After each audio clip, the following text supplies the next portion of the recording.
Shalom Bapak Ibu Jemaat sekalian. Puji nama Tuhan, kita masih diberikan kesempatan untuk beribadah. Saya percaya semua karena kasih dan kemurahan Tuhan dalam kehidupan kita. Mari pada pagi hari ini kita naikkan syukur kita kepada Tuhan melalui penyembahan serta pujian.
syukur kami hanya bagi-Mu, Yesus. Segala pujian tak cukup hanya bagi-Mu, Yesus. Dengan apakah ku balas kasih-Mu?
kasih Tuhan, terima kasih.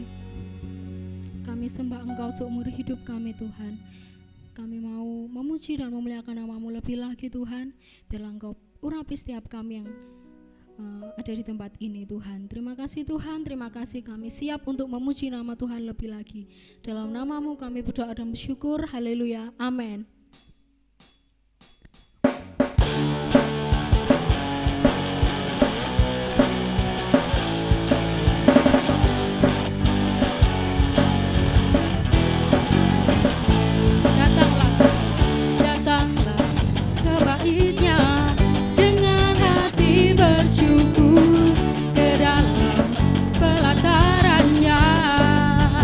Dengan hati bersuka rasakan dan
Kita akan berdoa untuk firman Tuhan yang akan kita dengar pada pagi hari ini.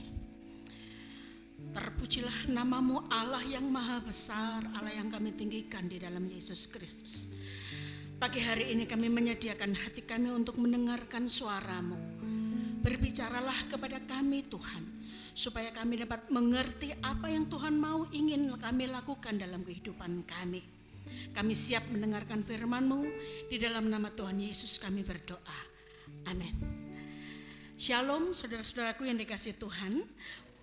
Puji Tuhan, pada pagi hari ini saat yang sangat indah bagi kita untuk berjumpa bersama-sama di dalam persekutuan ibadah kita pada pagi hari ini. Di dalam catatan sejarah kekristenan, hari-hari seperti ini adalah hari-hari di mana Roh Kudus mulai bekerja, dan Roh Kudus yang telah dicurahkan kepada para murid, mereka sudah bisa melaksanakan pelayanan. Minggu yang lalu kita telah memperingati hari Pentakosta, dan pada saat Pentakosta itu tentu saja bahwa hari ini seperti hari ini Roh Kudus itu sudah bekerja bagi kita sekalian. Pagi hari ini saya ingin membagikan satu berkat dengan judul Kuasa untuk Menang, yang diambil dari Injil Lukas pasal 24 ayat yang ke-49, demikian bunyinya. Dan aku akan mengirim kepadamu apa yang dijanjikan Bapakku, tetapi kamu harus tinggal di dalam kota ini sampai kamu diperlengkapi dengan kekuasaan dari tempat tinggi. Kemudian kita juga akan melihat di dalam Kisah Para Rasul 1 ayat yang ke-8, tetapi kamu akan menerima kuasa kalau Roh Kudus itu turun ke atas kamu, dan kamu akan menjadi saksiku di Yerusalem, di Yudea, Samaria, dan sampai ke ujung bumi. Penulis kitab ini adalah orang yang sama, Lukas. Di dalam Injil Lukas, di bagian terakhir, kisah tentang kenaikan Yesus tidak terlalu lengkap dituliskan, namun di dalam Kisah Para Rasul pasal 1 di situ jelas sekali dan lengkap sekali bagaimana Yesus meninggalkan mereka dan menjanjikan akan kedatangan daripada Roh Kudus.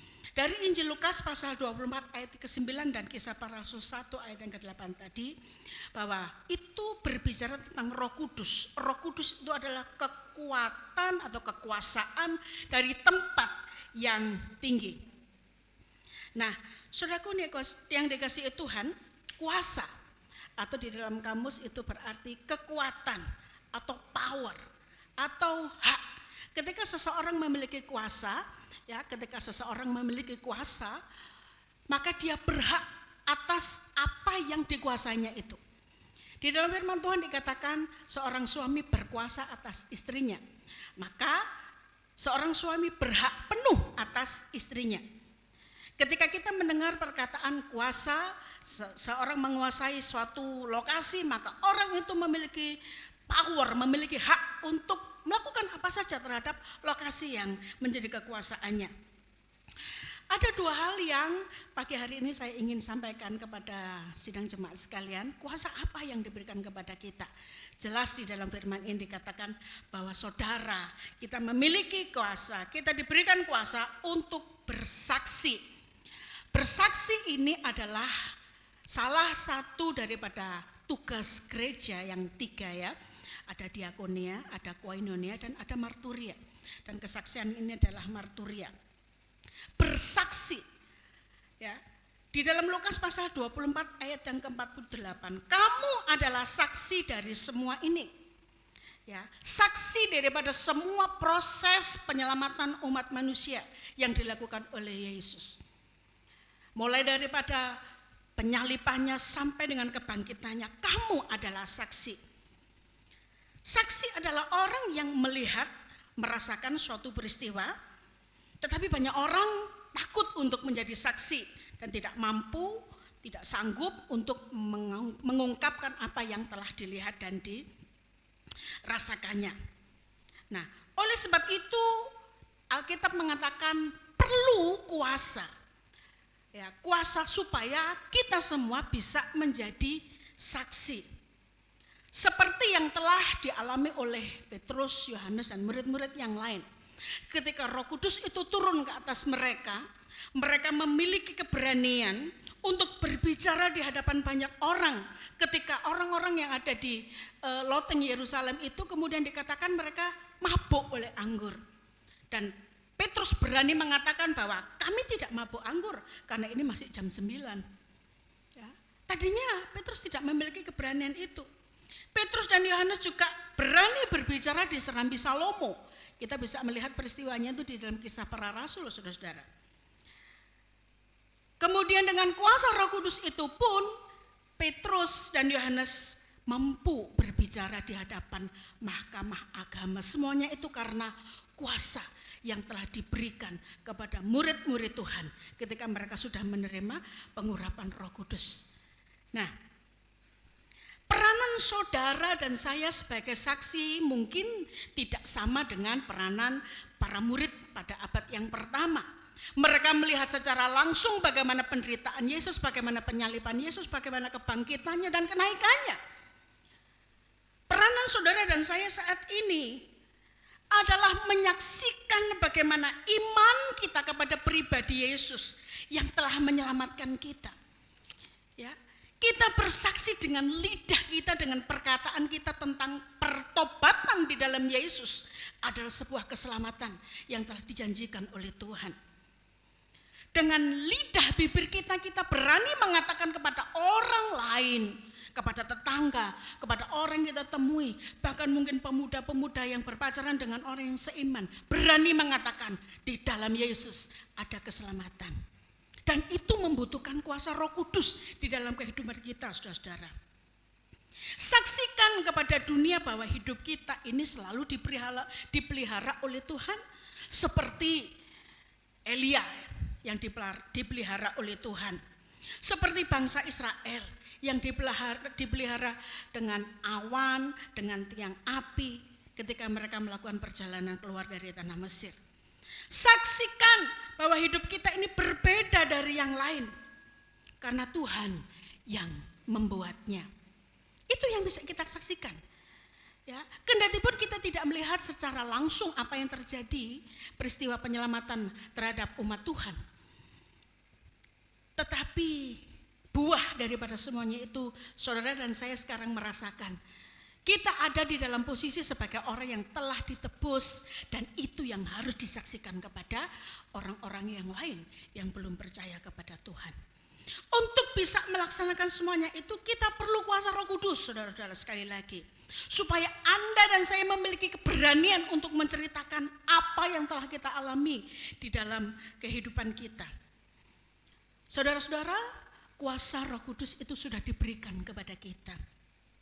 Tinggal bagaimana kita menggunakan kuasa itu di dalam diri kita, di lingkungan kita berada. Memang benar bahwa sekarang kita sudah tidak lagi menanti-nantikan kuasa Roh Kudus.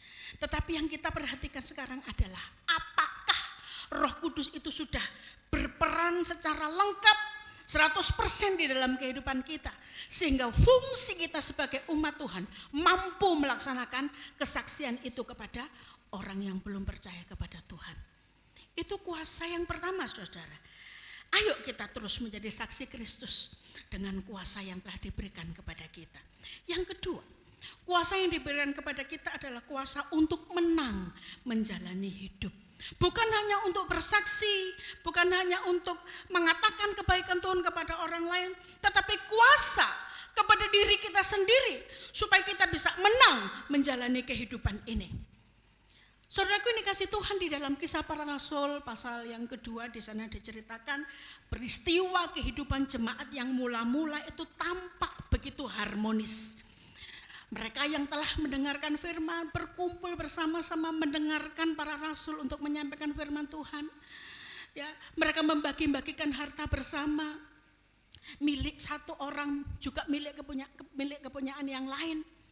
Dan sepertinya kehidupan mereka begitu harmonis, tidak ada masalah, semua berjalan dengan baik-baik saja. Ya, mereka menikmati kehidupan yang sangat akrab, kehidupannya yang sangat baik satu dengan yang lain.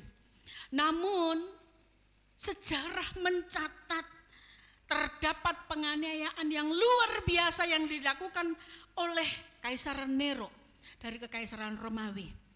pada abad yang pertama. Dan mereka menuduhkan ketika Kaisar Nero ini membakar kota Roma, orang-orang Kristen yang dipersalahkan, dituduh bersalah atas pembakaran itu. Dan terjadi penganiayaan yang luar biasa terjadi pada abad yang pertama kepada orang-orang yang percaya, yang tadinya mereka hidup secara harmonis. Ya, mereka mengalami penganiayaan yang mungkin sampai dengan hari ini tidak banyak tempat mengalami hal yang dialami oleh jemaat mula-mula, saudara-saudara. Mereka dibakar hidup-hidup. Mereka diikat di tiang dan kemudian dibakar. Saudaraku ini kasih Tuhan, mungkin sekarang ini kita tidak mengalami penganiayaan seperti itu. Namun bentuk penganiayaan kita yang sekarang ini bisa jadi berupa sindiran. Anda disindir ya oleh orang yang di luar kita. Mungkin olokan, mungkin pelecehan, mungkin desakan-desakan untuk meninggalkan iman. Mungkin juga ada tawaran-tawaran kenaikan pangkat di dalam pekerjaan dan kemudian harus meninggalkan Tuhan. Mungkin ada intimidasi dan perlakuan-perlakuan yang tidak menyenangkan bagi kita. Penganiayaan bentuk seperti inilah yang dialami oleh umat Tuhan zaman sekarang ini. Mungkin juga bentuk penganiayaan yang lain, kemiskinan, kekurangan, ketidakadilan, ya, keterpurukan, hidup di dalam situasi yang sangat tidak mengenakan dan sebagainya. Mungkin itu adalah bentuk-bentuk daripada penganiayaan yang kita rasakan pada zaman sekarang ini. Bukan berarti bahwa Tuhan tidak menolong kita, bahwa Tuhan tidak mendengarkan doa-doa kita. Tetapi semua ini itu diizinkan oleh Tuhan supaya saudara dan saya mampu menggunakan kekuasaan yang Tuhan sudah berikan kepada kita untuk hidup di dalam kemenangan. Menang terhadap sindiran, menang terhadap desakan, menang terhadap tawaran, pelecehan dan sebagainya. Menang terhadap itu semua karena kuasa Roh Kudus yang diberikan kepada kita. Saudaraku yang dikasihi Tuhan, sekali lagi, bahwa segala sesuatu kekurangan-kekurangan yang diizinkan terjadi atas kehidupan kita itu diizinkan oleh Tuhan supaya kita mampu melihat dan memakai kuasa Tuhan itu untuk mengalahkan semuanya itu dan menang. Kemenangan yang kita dapatkan itu mungkin bentuknya bukan begitu kita berdoa terus kemudian terdapat kenaikan gaji. Setelah kita berdoa, terus kemudian kita menjadi orang kaya, tentu tidak seperti itu. Tetapi kemenangan kita adalah sebuah perasaan legowo di dalam hati kita. Rela menghadapi semua peristiwa di dalam hidup ini. Dan tetap kuat, tetap bersemangat menjalani hidup. Itu adalah kemenangan yang dijanjikan Tuhan kepada kita. Pada waktunya Tuhan akan memulihkan kita. Ya, dalam keadaan yang jauh lebih baik daripada keadaan yang sekarang kita, yang saya katakan tadi dalam bentuk penganiayaan tadi itu. Waktu Tuhan adalah waktu yang terbaik bagi kita.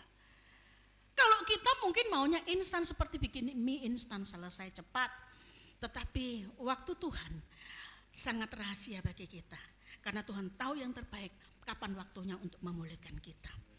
Saudaraku yang dikasihi Tuhan, ada power untuk menang di dalam Roh Kudus. Karena kuasa Tuhan itu bukan isapan jempol. Tetapi kuasa Tuhan itu nyata atas kelemahan-kelemahan manusia. Dia adalah sumber pertolongan kita. Ya, dia adalah sumber kekuatan kita. Dia adalah sumber kemenangan kita. Ketika kita mau menggunakan kekuasaan yang Tuhan sudah berikan kepada kita untuk menang atas kehidupan kita.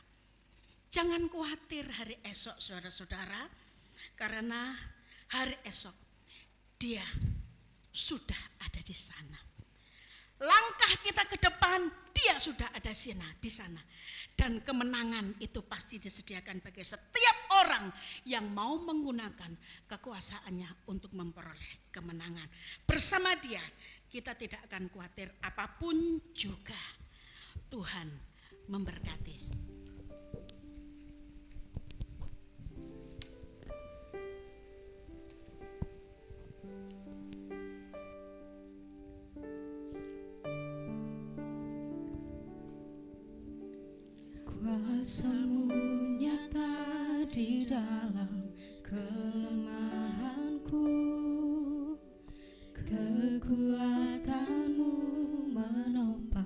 seluruh hidupku. Dari mana datang pertolonganku? Hanya Yesus pertolonganku. Kuasa-Mu nyata di dalam kelemahanku, kekuatan-Mu menopang seluruh hidupku. Dari mana datang pertolonganku? Hanya Yesus pertolonganku. Engkaulah sumber kekuatan hatiku, tempat persembunyianku. Engkau penolong di saat susahku, tempat perlindunganku. Kebenaran dan perisai di hidupku.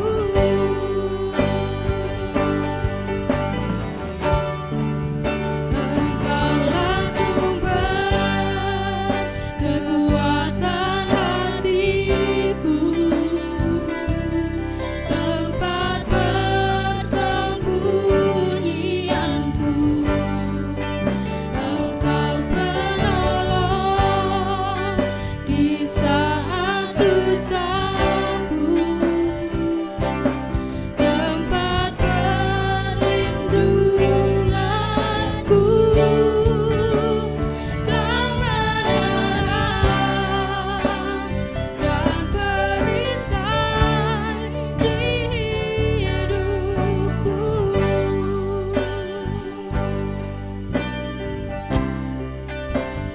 Kebenaran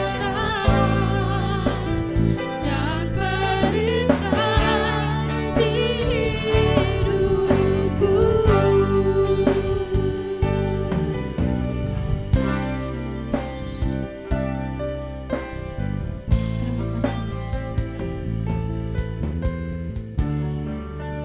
Terima kasih Tuhan buat firman yang sudah kami dengarkan Tuhan. Benar Engkaulah adalah penolong kami Tuhan. Dan biarlah setiap hari Tuhan, setiap saat kami mau terus mengandalkan Tuhan dalam kehidupan kami. Terima kasih Tuhan, terima kasih. Kami menyerahkan seluruh kehidupan kami hanya ke dalam tangan kuasa-Mu. Haleluya, amin.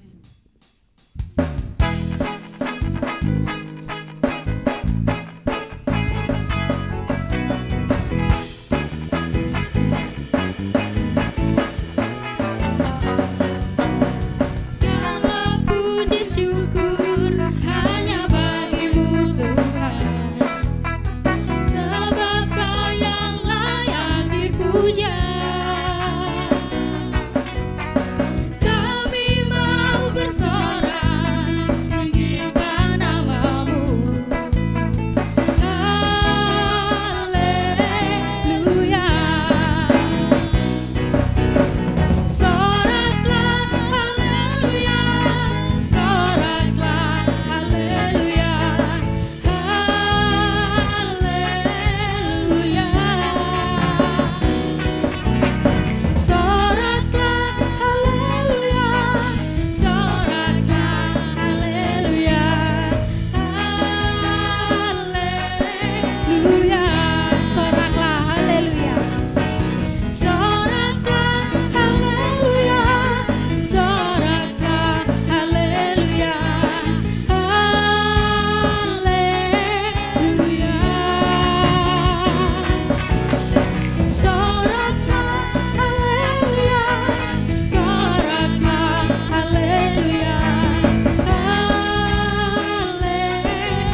bersyukur kepadamu pagi hari ini boleh beribadah.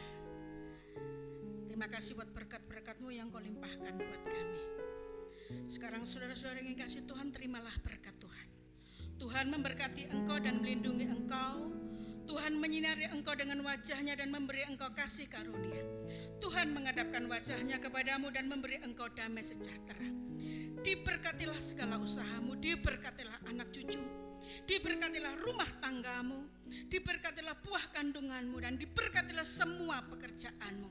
Dan semua berkat-berkat ini kita terima di dalam nama Bapa, Putra, dan Roh Kudus. Amin.